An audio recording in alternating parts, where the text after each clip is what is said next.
어떤 자매가 한 남자를 짝사랑한 지 벌써 2년이 되었어요. 그렇지만 그녀는 자기 마음을 그에게 아직 고백을 하지 못했어요. 이제는 고백할 때가 되지 않았느냐 하는 친구의 말에 용기를 내어서, 용기를 냈다고는 하지만 대면하고 마주한 채로 그 고백을 하기가 좀 아직도 어려워서, 그래서 편지를 쓰기 시작합니다. 장장 4일 동안 정성껏 마음을 담았어요.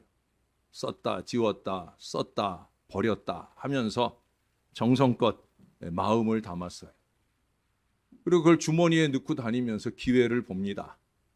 그러나 건네줄 기회를 매번 놓쳐 그 편지는 주머니 안에서 점점 꼬깃꼬깃해지기 시작합니다. 그러던 어느 날 드디어 기회를 만났어요. 그를 보자마자 주머니에서 그 꼬깃꼬깃해진 편지를 그에게 던지듯 건네주고는 도망치듯 그 자리를 피했어요. 다음 날 그에게서 전화가 왔어요. 만나자는 거예요. 드디어 사랑의 결실을 보게 되는 거라 생각을 했어요. 떨리는 마음을 부여잡고 가로등 불빛 아래 달빛을 받으며 그와 마주합니다. 그가 그녀에게 다정스럽게 말합니다. 어제 나한테 2,000원 왜 건졌어? 라고 얘기를 하더라는 거예요. 꼬깃꼬깃해진 편지를 건네준 줄 알았는데 사랑의 편지가 아니라 주머니 또 한편에서 꼬깃하게 접혀있던 아마 2,000원을 건네주고 그러고 도망치듯 가버렸던 모양입니다. 너무 부끄러워서 집에 와서 그 옷 주머니를 살펴보니까 거기에 건네지지 않은 그 꼬깃해진 편지가 그대로 있더라는 거예요. 여러분, 너무 오래 걸리면 안 되는 거예요. 무엇보다 하나님의 거룩한 뜻을 이루는 좋은 결실을 위해서는 서둘러야 하는 일들이 있어요. 그것이 무엇일까요? 자, 오늘 본문은 길지도 않으면서 내용도 그렇게 복잡하지 않아서 이해하기가 어렵지 않아요. 예수님이 가르치시다가 귀신 들린 사람을 보고 몇 번 얘기를 주고받으십니다.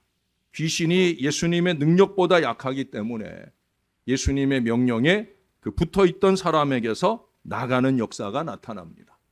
이렇게 본문은 아주 간결한 내용이에요. 그런데 이 본문은 우리의 죄와 관련이 깊은 본문입니다. 도대체 우리의 죄에 대해서 별 말씀이 없으신 것 같은데 무슨 관련이 있다는 말인가 싶어요. 자, 여러분, 오늘 본문 앞에 전개된 이야기를 살펴보는 것이 중요한데 바로 앞 말씀에는 어떤 얘기가 있느냐? 어부 4명에게 예수님이 따라오라고 하셔서 제자를 삼으신 부분이 이 앞의 이야기예요. 이때 17절에 보면 사람을 낚는 어부가 되게 하겠다라고 하셨기 때문에 이 앞에 본문 다음에는 사람 낚는 어부는 대체 어떤 사람인지, 또 그들이 낚아야 하는 사람은 어떤 부류의 사람인지에 대한 설명이 나오는 것이 당연할 거예요. 여러분은 오늘 본문을 어떻게 보시는지 모르지만 저에게는 바로 사람 낚는 어부에 대한 오늘 예수님의 실습 이야기가 여기에 잘 적혀 있다라고 저는 그렇게 이 말씀을 보았어요. 자, 그들은 보장된 미래도 버려두고 그물을 버린 채로 주님을 따랐어요. 그들이 이렇게 주님을 따르게 된 동기 중에 분명한 것 한 가지는 뭐냐? 회개하라. 여러분, 그 앞에 마가복음의 1장 15절에 보면은 이르시되 때가 찼고 하나님 나라가 가까이 왔으니 회개하고 복음을 믿으라. 우리 예수님의 복음 선포예요. 회개해라. 이 가르침이 아마 그들의 잠자던 하나님에 대한 열망을 일깨웠던 것 같아요. 그러니 따라오라고 하는 말씀에 즉각 따라가지 않았겠어요? 자기들 안에 사악한 죄의 문제가 예수님 만났을 때 더욱 선명하게 드러났을 거예요. 그래서 회개하고 싶었던 모양이에요. 그래서 주님을 따라갔어요. 이게 건강한 신앙의 마음이죠. 늘 회개하고 싶어야지. 하나님의 말씀을 들을 때마다 그 말씀대로 살지 못하는 우리 자신들의 모습을 돌아보면서 늘 회개에 대한 열망을 간직한 채 주님을 따라야 되는 거예요.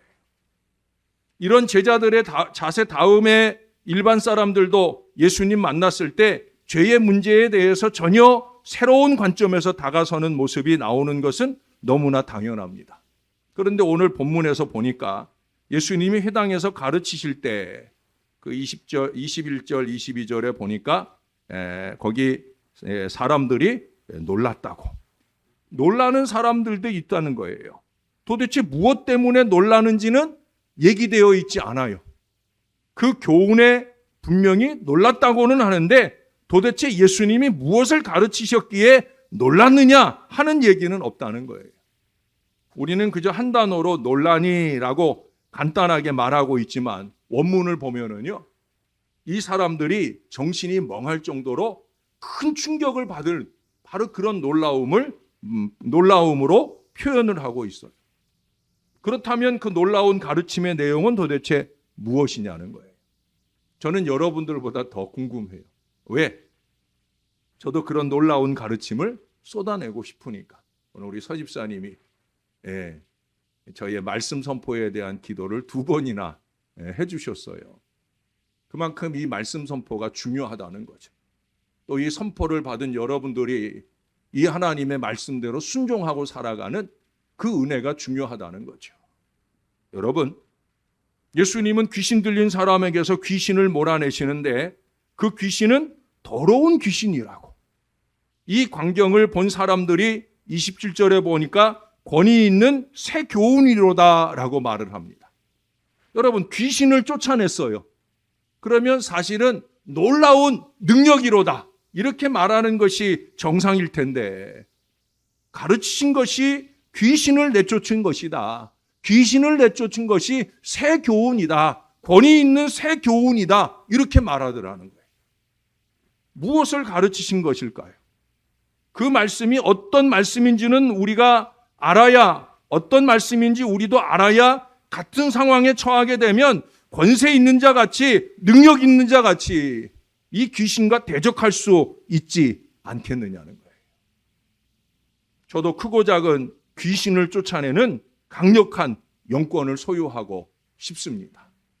특별히 우리 살아가는 양들의 삶 속에 만나는 또 그 영의 깊이 침투해 있는 더럽고 악한 귀신을 예수의 이름으로 쫓아내는 권위 있는 새 교훈의 목회자가 되고 싶어요. 이걸 위해서 기도해 주세요. 근데 여러분, 이 본문 23절을 보면 거기 귀신을 표현할 때 덧붙이는 말이 있어요. 더러운이라는 말이 있어요. 더러운 귀신이라고 말씀하고 있어요. 여기 이 귀신이라는 말이 헬라어로 뭐라고 적혀 있냐면 푸뉴마티라고 적혀 있어요. 우리는 이게 귀신인 줄 아니까 더러운 귀신이라 표현했지만 원래 원어 헬라어 성경에는 푸뉴마티. 제가 헬라어 성경을 다 읽고 보지 해석하고 하진 못하지만 그래도 읽을 줄은 알아요. 또 이렇게 설교 준비하다 보면 가끔 이런 단어들을 찾아봅니다. 푸뉴마티라고 써 있어요. 푸뉴마티는 귀신이라는 의미는 사실 아니에요. 영이에요. 영. 저는 푸뉴마티라고 이것을 표현한 것이 좀 의아한 마음이 들었어요. 어떤 영에 사로잡혀 있다는 말이냐? 왜 이게 좀 의아한 마음이 들었는가? 그건 다름 아니라 여러분 그 앞에 10절을 가보세요. 10절. 곧 물에서 올라오실새 하늘이 갈라짐과 성령이 비둘기같이 자기에게 내려오심을 보시더니, 여기 이 성령이라고 표현했지만 이 단어도 헬라어 원어 성경에 뭐라고 적혀 있겠어요? 푸뉴마티예요. 근데 예수님에게는 성령이라고 우리가 번역을 해놨고 이 귀신 들린 사람에게는 귀신이라고 번역을 해놨어요. 똑같은 푸뉴마티예요, 여러분. 다르지 않아요. 하늘이 열리면서 우리 예수님에게 비둘기 같은 영, 푸뉴마티가 내려왔다라는 거예요. 이 사람에게도 푸뉴마티고 영이 내려와서 그가 조종을 받고 있다라는 얘기예요. 자, 이 사람에게 임한 이 귀신과 예수님에게 임한 성령과. 아니, 이 두 사람, 두 존재에게 똑같이 푸니마티가 임했는데 그 차이가 무엇이냐는 거예요. 뭐예요? 성령과 악령의 차이예요. 거룩함과 더러움의 차이예요. 성령이 뭐예요? 거룩한 푸니마티라는 거예요. 거룩하냐 더러우냐 바로 이 차이에 있다는 거예요. 죄송하지만 많은 교인들이 악령의 지배 아래 헤매고 살아요. 참 가슴이 답답해요. 23절에 보면 회당에 더러운 귀신 들린 사람이 있다 그래요. 회당이 뭐예요? 오늘날 교회예요, 교회. 이 사람처럼 보이게 귀신 든 사람도 아니고요. 자기도 모르고 남도 모른 채 이 귀신의 더러운 조종을 받으며 거룩한 공동체를 소리질러 더럽히는 이들이 있다는 거예요. 오늘 본문에 이 귀신은 그래도 예수님 딱 보자마자 뭐라 그래요? 하나님의 거룩하신 자, 하나님의 거룩하신 자를 알아보고 있어요. 이 귀신은 하나님의 거룩하신 자를 알아보기라도 하는데 안타깝게도 오늘 교회 안에 더러운 귀신의 조종을 받는 사람들은 거룩을 신용조차 내보지를 못해서 아니면 너무 세상에 찌들어 있어서 이 거룩을 분별하지 못하는 거예요. 하나님의 거룩하신 자를 분별할 줄 모르는 거예요. 여러분, 에덴은 기쁨이라는 뜻이에요. 에덴 동산, 기쁨의 동산이에요. 그 에덴은 거룩한 기쁨이 넘치는 동산이었어요. 그러나 에덴에 이미 기쁨이 가득 차 있는데도 불구하고 인간은 또 다른 기쁨을 누리려고 사단의 꿰매 넘어가 선악과를 따먹게 됩니다. 인간은 선악과를 먹었기 때문에 선과 악을 분별하게 됩니다. 그게 뭐가 나쁘냐 반문할 사람도 있을런지 모르겠어요. 그러나 그것이 원죄잖아요. 선악과를 먹기 전에는 하나님만이 기준이었어요. 하나님만이 왕이었어요. 그 하나님이 말씀하시면 그 말씀대로 따라가는 순종의 마음이 가득했어요. 하나님으로만 그냥 사는 거예요. 그게 그냥 마냥 기쁘고 행복했었다는 거예요. 그러나 선악과를 먹은 뒤에는 어떻게 됐어요? 선과 악이 필요해졌어요. 기준이 달라졌다는 거예요.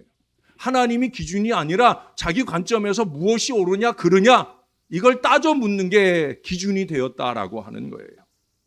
돈이 좋다는 개념을 사단이 줬어요. 돈이 좋다는 개념이 마음에 들어오면 돈이 마음에 달라붙게 되는 거예요.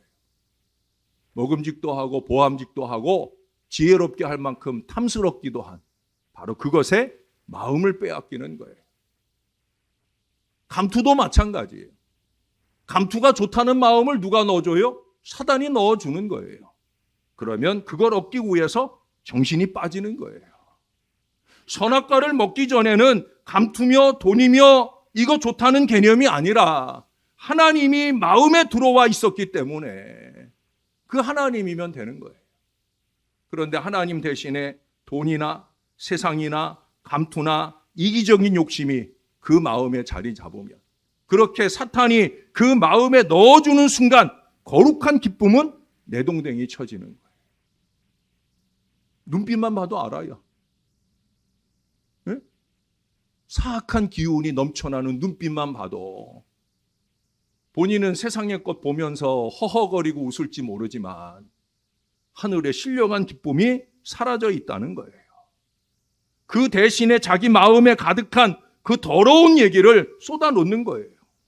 돈 얘기하고 권력 얘기하고 세상 얘기나 하는 거예요. 여러분, 교회에서는 우리 성도들끼리는 우리 안에 거룩한 얘기를 나눌 수 있어야 되는 거예요. 모처럼 일주일 만에 한 번 만났는데 주중에 은혜 받은 얘기하고 하나님이 어떻게 왕으로 우리의 삶에 섭리하고 계신지를 고백하고 함께 하나님을 찬양하고 영광 돌리는 은혜가 넘쳐야 되는 거죠. 그러기 위해서 좀 더 거룩해져야 하고 좀 더 신령해져야 된다. 제가 늘 자주 강조하는 말씀 아닙니까? 저도 그렇고 우리 모두가 다 마찬가지예요. 우리 안에 자꾸 틈타려고 하고는 이 더러운 푸뉴마티를 밀어내고 우리 안에 거룩한 푸뉴마티가 채워질 수 있기를 위해 더 노력해야 된다는 거예요. 여러분, 예수님에게 내려온 영과 이 사람을 사로잡은 영의 차이점은 뭐라고 그랬어요? 더러움이에요. 더러움. 이 사람을 움직이는 영은 영인데 더러운 영이라는 거예요. 이 차이를 보면서 얻게 되는 한 가지 해석의 가능성은 이 사람 속에 있는 그 더러운 영은 그 뒤에 마가복음 7장에 나타나는 속성들과 연관이 있다는 거예요. 한번 찾아보실래요? 7장 20절로 한번 가보십시다. 7장 20절. 제가 한번 읽어드릴게요. 20절부터 쭉 읽어드립니다. 또 이르시되 사람에게서 나오는 그것이 사람을 더럽게 하느니라. 속에서 곧 사람의 마음에서 나오는 것은 악한 생각, 곧 음란과 도둑질과 살인과 간음과 탐욕과 악독과 속임과 음탕과 질투와 비방과 교만과 우매함이니 이 모든 악한 것이 다 속에서 나와서 사람을 더럽게 하느니라. 더러운 영에 사로잡혀 버리면 사람을, 세상을, 공동체를 더럽게 하는 걸 쏟아내는 거예요. 자, 여러분 21절을 보세요. 속에서 곧 사람의 마음에서 나오는 것은 악한 생각, 곧 그 악한 생각, 그것이 뭐냐 하는 설명이 그 다음에 쭉 나오는 거예요. 거기 길게 여러 가지들을 나열하는데 그 모든 것들의 출발점은 뭐예요? 악의, 악한 생각이라는 거예요. 더러운 영에 사로잡혀서 악의가 마음속에 자리 잡으면 그러면 그 다음에 나타나는 음란, 도둑질, 살인, 간음, 탐욕, 악독한 일들을 불러일으키는 그런 더러운 영의 지배를 받는 것들을 쏟아내는 거예요. 이런 더러운 생각들이 사람 안에 있으면 거기에 지배를 당하고 조종을 당하게 마련입니다. 그래서 깨끗하고 정결한 생각과 정신을 가지고 싶어도 더 이상 자기 마음대로 살 수가 없는 지경에 이르게 된다는 거예요. 이미 그렇게 하고 싶었던 주인 노릇이 자기 자신에게조차 허락되지 않는 더러운 영에 사로잡힌 더러운 영에 종노릇하는 인생으로 전락하게 되어진다는 거예요. 결국 그 더러운 것을 쏟아내는 순간 자기도 불행해지고 에덴, 기쁨이라는 것들이 다 사라져버리는 안타까운 공동체를 만들어 버린다는 거예요. 여러분, 지난 수요일에 하와를 공부하면서 제가 뱀 얘기를 길게 해드렸잖아요. 여러분, 창세기 3장에 보면 뱀이 가장 간교하더라 그런 얘기를 해요. 근데 원래는 뱀은 가장 아름답더라 하는 게 맞다고 그랬어요. 하나님이 뱀을 그렇게 가장 아름답고 귀하게 만들어 세상에 보내주셨어요. 근데 문제는 뭐예요? 루시퍼, 사단이 그 뱀에게 들어간 거예요. 더러운 영에게 뱀이 사로잡히자 가장 아름다웠던 뱀이 가장 간교한 인생이 돼, 간교한 동물이 되고 마는 거예요. 그에서 쏟아내는 게 뭐예요? 다른 사람을 하와로 하여금 의심병이 들게 하고 또 하나님 말씀에 거역하는 일, 불순종의 역할을 하고 심지어 거짓의 아비로서의 역할을 하면서 너 먹는 날에 안 죽어, 절대 안 죽어, 오히려 하나님과 같이 될 수 있어 라고 악한 말로 부추기면서 그러면서 하와를 죄악으로 꼬드겨내고 아담을 죄악 가운데 빠뜨리고 온 인류를 원죄의 구렁텅이에 쑥 빠뜨리게 되는 거예요. 하나님이 그렇게 만들어 세상에 보내신 게 아닌데 그런 어리석은 역할을 하는 존재가 되어 버렸다라고 하는 거예요. 거짓과 술수의 그런 존재가 되고 말았다는 거예요. 더러운 영에 사로잡히는 게 이렇게 무서운 거예요. 오늘 본문에 보는 것처럼 예수님은 이렇게 악한 영, 더러운 영에 사로잡힌 사람들을 자유롭게 하시려고 이 땅에 오셨어요. 그리고 이런 더러운 영에 사로잡혀 사는 사람은 특별한 사람이 아니라 바로 우리들인 것을 오늘 본문을 통해 말씀해 주고 있어요. 아까도 말씀드렸지만 이 사람은 회당 밖에서 지금 소란을 피우면서 예수님을 방해하려고 두려웠다는 말이 없어요. 23절에 보세요. 마침 그들의 회당에, 이미 그 회당 안에 있는 거예요. 죄송한 얘기냐, 이미 교회 안에 있는 거예요. 원래 그 자리에 있었던 사람이라는 거예요. 회당 안에서 먼저는 자기의 영을, 그 다음은 이 회당을 더럽히고 기쁨을 무너뜨리는 소란을 이루었다라고 하는 거예요. 평안하던 회당 안을 소란스럽게 한 사람이에요. 예수님을 알아봤다면, 아까 보았잖아요. 하나님의 거룩하신 자라고 예수님 알아봤으면, 우리 얼마 전에 하박국서에서 보았잖아요. 네? 하나님이 이전에 계시니 잠잠할지어다.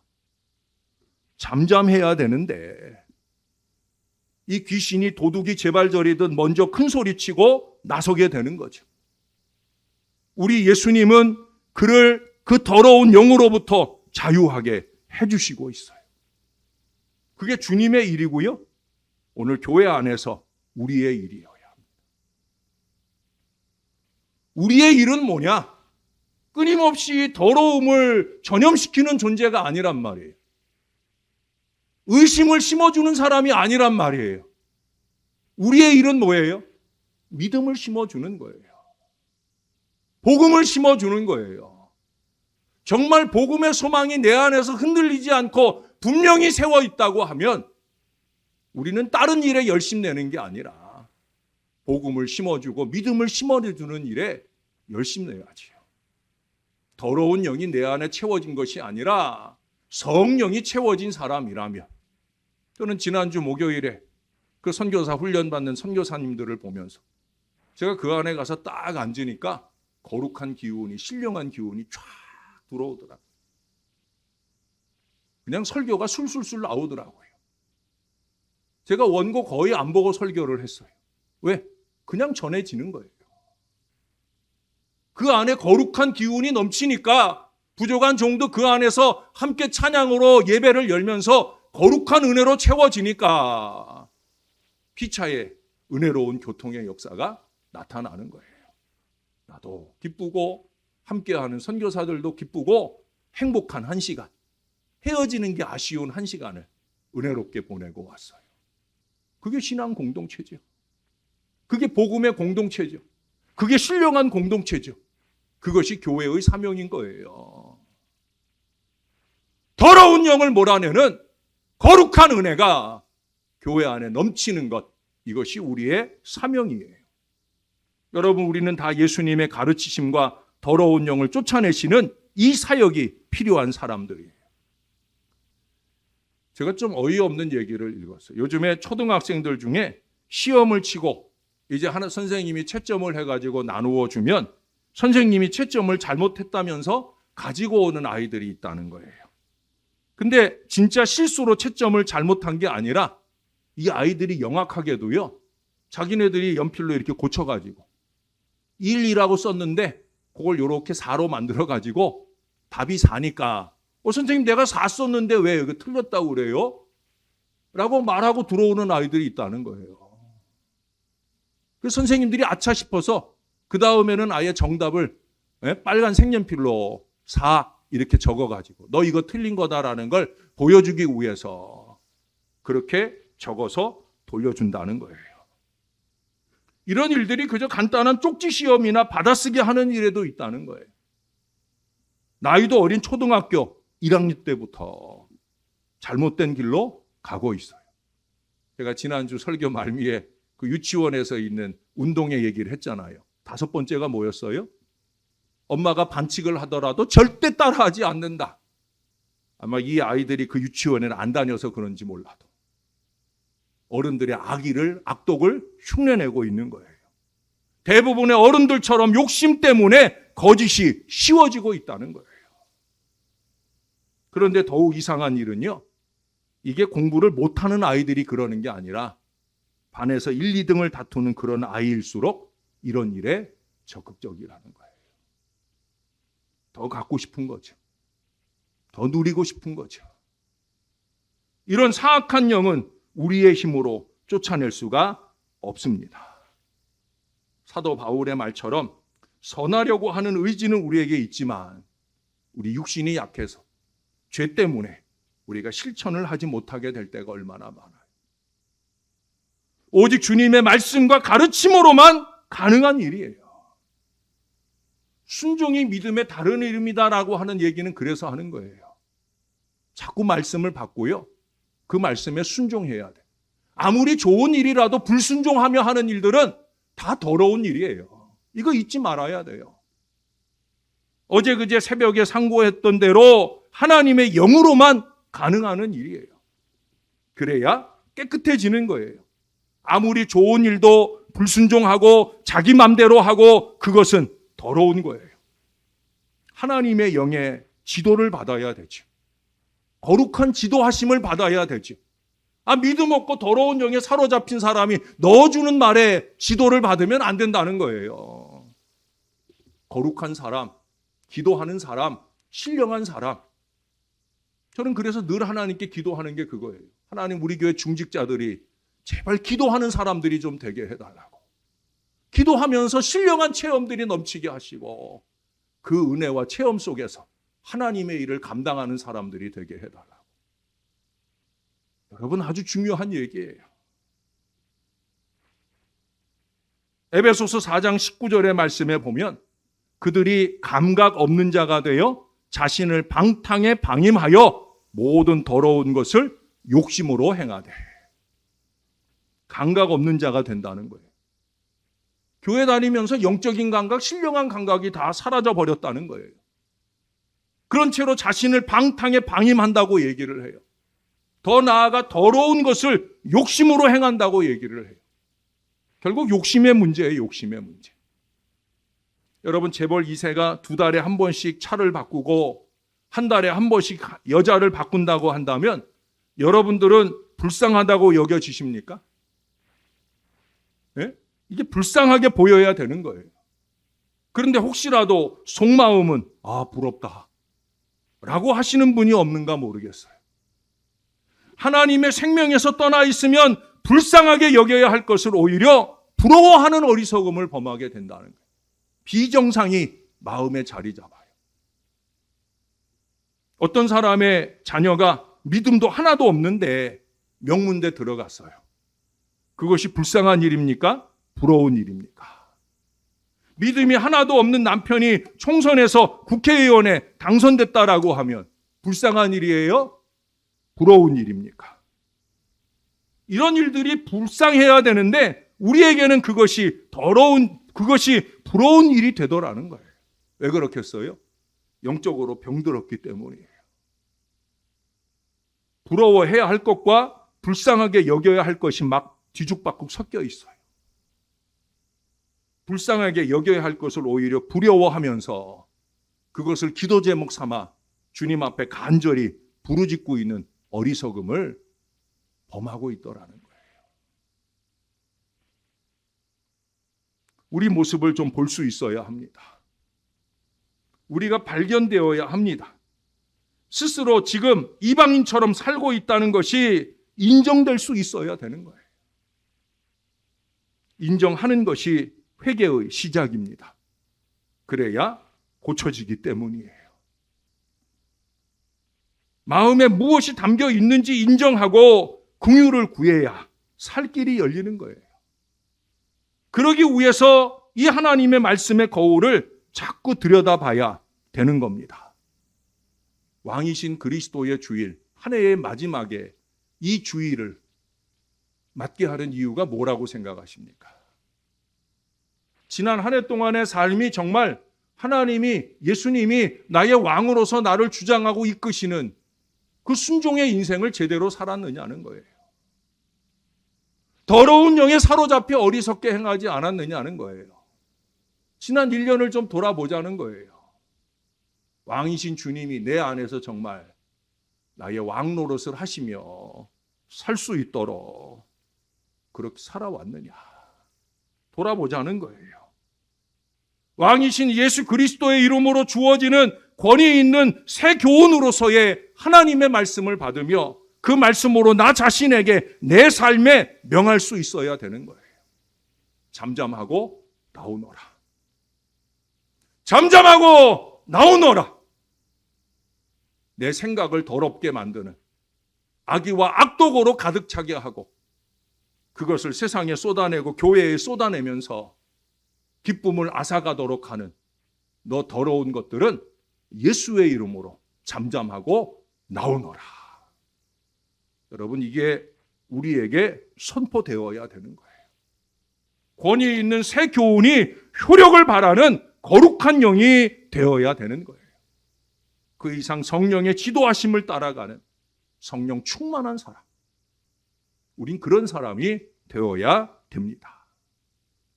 오직 예수님만이 왕이십니다. 그분의 지도하심에 순종할 마음이 가장 아름다운 헌신입니다. 여러분, 헌신하는 일조차 욕심으로 하려 한다고 하면 그게 제일 더러운 거예요. 네? 우리는 그럴 수 없어요. 스가랴 4장 6절이 말씀하잖아요. 힘으로도 안 되고 능력으로도 아니라고 하시잖아요.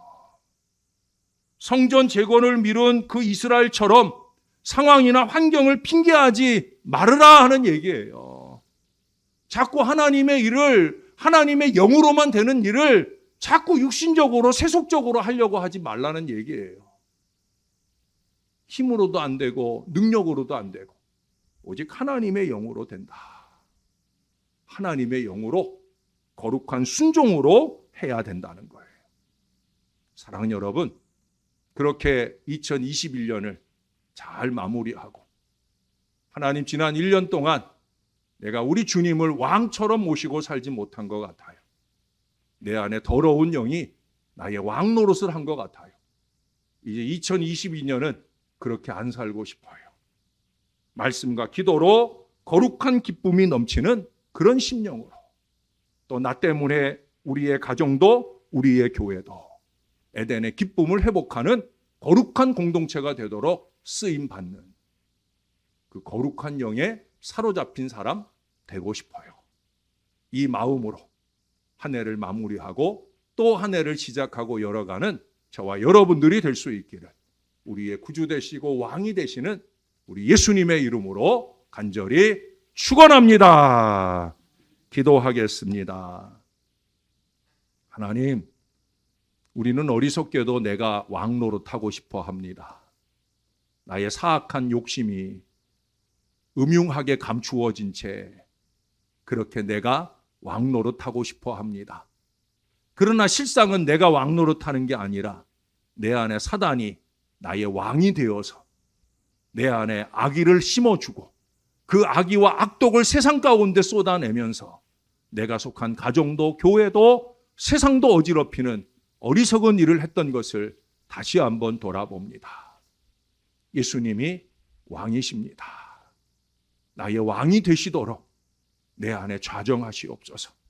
내 안에 오직 예수님만, 거룩한 영만 충만히 채워줘서 내가 말하고 행하는 일이 참으로 하나님의 교회를 더 기쁨과 평안으로 이끌어갈 수 있는 거룩한 일이 될 수 있도록 이 부족한 목사도 또한 사랑하는 온 교인들도 그와 같은 은혜로 인도하여 주시옵소서. 오늘도 우리의 왕 되시는 예수님의 이름으로 간절히 기도합니다. 아멘. 우리 다 일어납니다.